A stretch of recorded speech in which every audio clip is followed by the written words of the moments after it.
So the above are the main configuration of Redmi Note 12 Pro Plus. With this price, I don't know if this phone can attract your attention. To be honest, I've been using this phone for a while. To this day, I would also like to share some of my thoughts on it. Redmi's strategy for releasing new phones now. One generation of mobile phones focuses on performance, and the next generation of mobile phones will tend to focus on the overall comprehensive strength. Like the previous generation Redmi Note12 Pro, it has a good reputation. Because it is equipped with the Dimensity 8100 with a very good energy consumption ratio, Redmi lets you get good performance at a cheap price. Then when it comes to the Note 12 series, the direction is changed from the main performance to the overall comprehensive performance.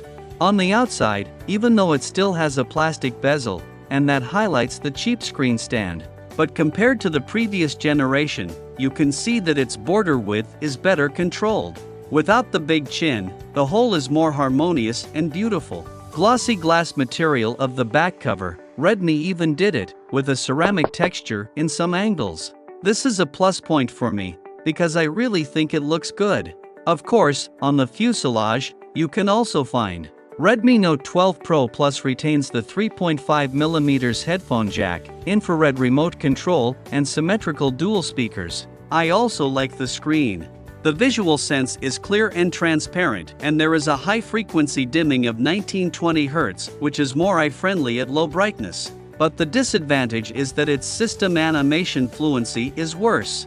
No interruptions to animations. Animations will appear stuttering and incoherent under fast operations. I'm not sure if it will be fixed in the future. As I said earlier, this phone is biased towards comprehensive capabilities. So in terms of performance, it is not as good as the previous generation. Its Dimensity 1080 processor can be regarded as a slight upgrade of the Dimensity 920. Measured playing games such as Arena of Valor and PUBG Mobile, it still has a good smooth performance. So since performance is not its main item, let's take a look at its biggest selling point now. 200 million pixel camera.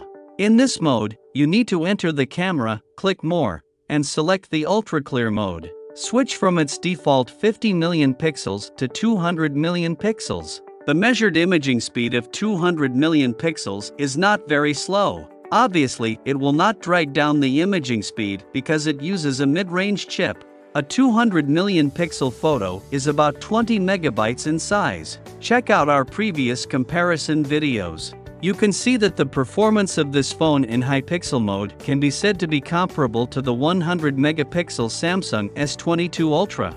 At the same time, it beats the 4800W pixel RAW format of the iPhone 14 Pro and the 5000W high pixel of Huawei Mate 50 Pro. It can be seen that it is really powerful. However, in its 200 million pixel mode, it can only have a good performance in the case of sufficient light. If the ambient light is not enough, then its image will have a lot of smear marks when viewed after magnification, like oil painting. Therefore, it is more suitable for use during the day when the light is sufficient, and nothing else to complain about. After all, at this price point, Redmi gives you everything it can give. To sum up my thoughts on this phone, the advantage is that the appearance is more refined than the previous generation, the screen looks good, the 200 million pixels has a surprise, and the fast charging battery life has always been remarkable. The disadvantage is that the appearance still uses a plastic middle frame. The screen bracket is obviously protruding, and the system animation is not silky enough. It is not suitable for users who have high demands on the processor, and the imaging is relatively weak in low-light environments. So what do you think of this phone? Please leave your thoughts below the video, and don't forget to subscribe to our channel. Your support will give us the most motivation. See you next time.